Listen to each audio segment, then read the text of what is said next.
as we discussed two transaction in last lecture, now we have the transaction number 3 of accounting equation.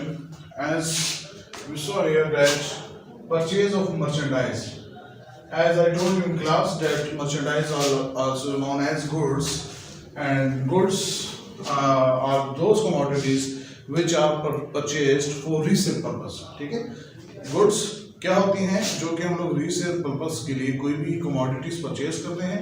Let's suppose आपकी जो है वो general store है, आपका general store है, ठीक है, तो आप जो भी चीज़ें परचेज करते हैं उसमें घी, आटा, तो वो सारी चीज़ें गुड्स कहलाती हैं. ठीक है, लेट्स सपोज मेरी फर्नीचर की शॉप है, उसमें मैं जो भी चीज़ें लाता हूँ, टेबल, चेयर वगैरह जो भी मैन्युफैक्चर करता हूँ वो सारी गुड्स कहलाती हैं. ठीक है, तो यहाँ पे कह रहे हैं कि भाई इन्होंने जो है गुड्स परचेज की हैं और गुड्स कितने की परचेज की हैं? 10,000 की. तो अब इस ट्रांजैक्शन में अगर इसका एनालिसिस हम लोग करें,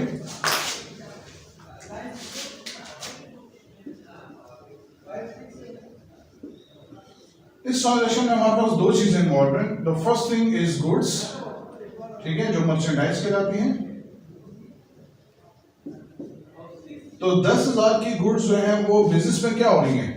जब आप कुछ चीज परचेज करते हैं तो वो आपके पास आ जाती है. Let's suppose I purchase a mobile, तो वो मेरी पॉकेट में आ जाएगा. It means that goods are added in the business. तो गुड्स को हमने बिजनेस में ऐड कर दिया, मर्चेंडाइज जो है वो बिजनेस में ऐड होनी है. और साथ ही साथ यहाँ पे क्या हो रहा है? Paid cash. पेड कैश, तो जब आप पैसे पे करेंगे इट मींस दैट वो कैश आपसे क्या हो जाएगा? माइनस हो जाएगा. तो कैश जो है वो क्या हो जाएगा? लेस हो जाएगा. अब बात आती है कि गुड्स जो है बेसिकली हमारे पास जो है ना इनकी कैटेगरी क्या है? तो गुड्स की कैटेगरी, क्योंकि हम लोग अकाउंटिंग इक्वेशन कर रहे हैं, as you know that accounting equation assets is equal to owner's equity plus liabilities. तो हमने ये कैटेगरी देखनी है कि जो भी हम लोग यहाँ पे एनालिसिस करें, ये मतलब जो भी आइटम है, कैश है, गुड्स है, फर्नीचर है, व्हाटएवर द थिंग इज, वो इनमें से कौन सी कैटेगरी में लाई कर रहे हैं. तो देखिए यहाँ पे गुड्स बेसिकली क्या है? एसेट्स हैं, और cash is also an asset. इसका मतलब ये है कि जो भी एक्टिविटी हम लोग अकाउंटिंग इक्वेशन में करेंगे वो एसेट साइड होगी, वो सिर्फ इस साइड पे होगी. तो देखते हैं. अब देखिए यहाँ पे जो पुराना बैलेंस हमारे पास वो आपको यहाँ पे शो हो रहा है. आपके पास रियाज कैपिटल है 50,000 से. फर्नीचर हमने जो है सेकंड ट्रांजैक्शन में हमने किया था परचेज, और कैश हमारे पास जो है वो 40,000 का बैलेंस मौजूद है. ठीक है, अब यहाँ पे क्या हुआ है? फर्स्ट ऑफ ऑल आप देखें, एक जो है हमारे पास कैश माइनस हो रहा है. तो यहाँ पे आपके सिंपली आपने क्या कर देना है? 10,000 का कैश क्या कर देना है? माइनस कर देना है. और साथ ही आप देखें यहाँ पे मर्चेंडाइज है वो इंक्रीज हो रही है. कितने से इंक्रीज हो रही है? 10,000 से मर्चेंडाइज इंक्रीज हो रही है. So we have to add merchandise by 10,000. और उसके बाद अगर आप ये साइड देखें तो इस साइड पे कोई भी इफेक्ट नहीं होता. मैं इसको यहाँ पे स्प्लिट कर दूं तो ये और भी आसान हो जाएगा. तो देखें इस साइड पे कोई भी इफेक्ट नहीं हुआ, और इस साइड का अब अगर हम लोग टोटल इफेक्ट देखें तो आपको ये पता चल जाएगा कि इन तीनों को जमा करने से हमारे पास क्या आते हैं? 50,000. Hence proved that left hand side is equal to the right hand side. ठीक है, जो कि हमारे पास अकाउंटिंग इक्वेशन का मैकेनिज्म है. आते हैं हम लोग अपनी नेक्स्ट ट्रांजैक्शन पे, ट्रांजैक्शन नंबर 4.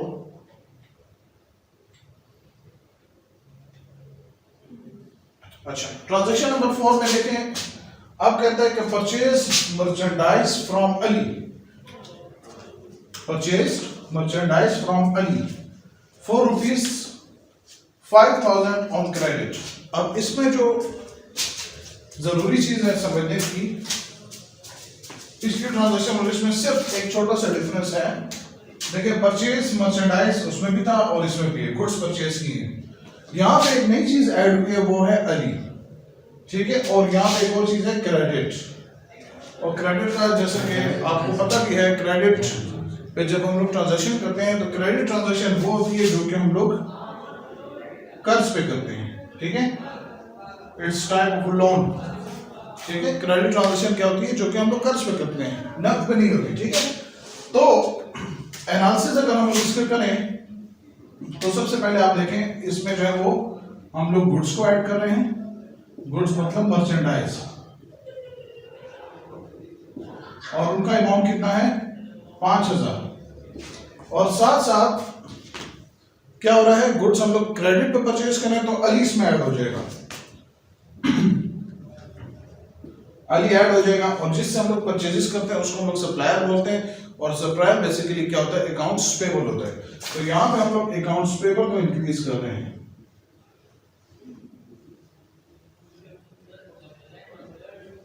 ठीक हो गया। तो अकाउंट्स पेबल गुड्स भी इंक्रीज हो रही हैं और अकाउंट्स पेबल भी इंक्रीज हो रहे हैं 5000 के अमाउंट से। अब हमने इसको देखना है कि ये दोनों चीजें, ये दोनों आइटम्स हैं, ये इसमें कौन सी कैटेगरी में लाया कर रहे हैं। तो देखें गुड्स वही जो पुरानी ट्रांजेक्शन में मैंने किया था, वो बेसिकली क्या है, गुड्स आपके पास, मर्चेंडाइज आपके पास एसेट्स हैं, और accounts payable is your liability. It means that it will affect both sides of accounting equation. So let's see कैसे affect कर रहा है इसको।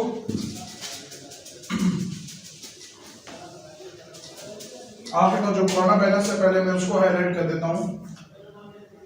ये पुराना बैलेंस आपका है, ठीक है। अभी जो ट्रांजैक्शन हुई है तो देखिए गुड्स ऐड हो रही हैं, तो मर्चेंडाइज में हमने एडिशन कर दिया है 5000 का, ठीक है। और साथ ही सॉरी आपकी लायबिलिटीज है वो भी इंक्रीज हो रही हैं। तो लायबिलिटीज में बेसिकली क्या होंगे, क्रेडिटर्स। क्रेडिटर्स कौन होते हैं, अकाउंट्स पेबल होते हैं, ठीक है। जैसे वहां पे मैंने अकाउंट्स पेबल मेंशन किया हुआ है, तो क्रेडिटर्स अकाउंट पेबल होते हैं, उसमें भी इंक्रीज हो रहा है 5000 का, तो वो भी हमने इधर ऐड कर दिया। अब अगर हम इसको टोटल करते हैं, ठीक है, 30000, 10000, 15000, तो ये टोटल बनते हैं हमारे पास 55,000। और सिमिलरली इन दोनों को अगर हम लोग टोटल करें तो ये भी 55,000 बनते हैं, ठीक है। तो ये आपके पास क्या है, अकाउंटिंग ट्रांजैक्शन हमने यहाँ पे की, ठीक है। इस ट्रांजैक्शन में गुड्स परचेज की हैं, क्रेडिट पे अली से परचेज की हैं, तो हमारे पास दो अकाउंट यहाँ पे जनरेट होते हैं, the one is merchandise and the other is accounts payable, creditors, ठीक है। इसको जब हमने यहाँ पे ऐड किया, ठीक है, और यहाँ पे लायबिलिटीज को भी इंक्रीज किया, तो उसके बाद में हमारे पास जो है ये आया कि 55,000 इज इक्वल टू 55,000, ठीक है, जो कि हमारे पास क्या है, अकाउंटिंग इक्वेशन है। अब जो नेक्स्ट ट्रांजैक्शन है, ट्रांजैक्शन नंबर 5 और transaction number 6 is your home assignment, ठीक है। ये आप लोगों ने खुद ही परफॉर्म करना है और आपने मुझे डिस्कशन बोर्ड में इसका आंसर देना है, ठीक है। जो कल की क्लास है उसमें हम लोग ट्रांजैक्शन नंबर 7 और 8 करके इसको हम लोग फाइनलाइज करेंगे, ठीक है। Thank you so much, it's my lecture for today. Thank you sir.